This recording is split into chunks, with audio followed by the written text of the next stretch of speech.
Fact number 1, क्या आपको पता है कि एक आदमी बिना खाए 1 मंथ तक जिंदा रह सकता है, लेकिन बिना पानी पिए 7 दिन तक। फैक्ट नंबर 2, क्या आपको पता है कि बॉडी में 1% पानी की कमी हो जाए तो हमें प्यास लगती है, लेकिन यही 10% अगर कमी हो जाए तो डायरेक्ट मौत हो जाती है।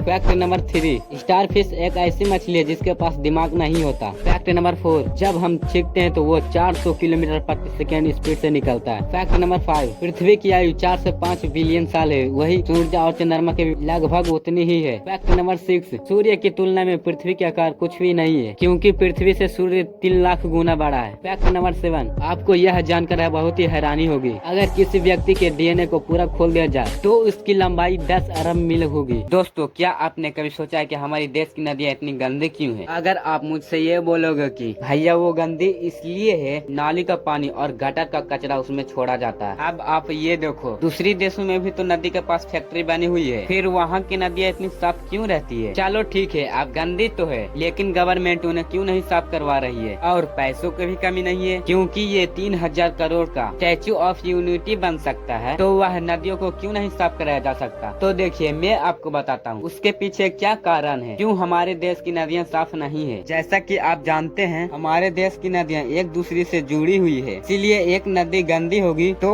उसका प्रभाव सभी नदी पर पड़ेगा। होता भी कुछ ऐसा ही है, कुछ स्टेट गवर्नमेंट वे नदी साफ पर ध्यान देती है और कुछ हल्के में ले जाती है, इसीलिए जो नदी साफ हो भी गई है उसमें दूसरे गंदी नदी का पानी आके मिल जाता है। क्या आपने कभी सोचा है कि बग्स हमेशा लाइट के पास से क्यों घूमते रहते हैं, जबकि इसकी वजह से उसकी मौत भी हो जाती है? तो देखो, एक बग्स हमेशा सन और मून को एक लोकेशन की तरह ट्रैक करता है, इसीलिए वो अपना पंख उन्हीं की ओर करके चारों ओर घूमने लगते हैं, ताकि उन्हें पता चल सके कि वो सही डायरेक्शन में जा रहे हैं। और जब बग्स को उनसे भी ज्यादा ब्राइट लाइट दिख जाती है तो उसे ही मून समझ बैठता है और उसी की चारों ओर चक्कर काटने लगता है, और जब तक चक्कर काटती रहती है तब तक उनकी मौत न हो जाए।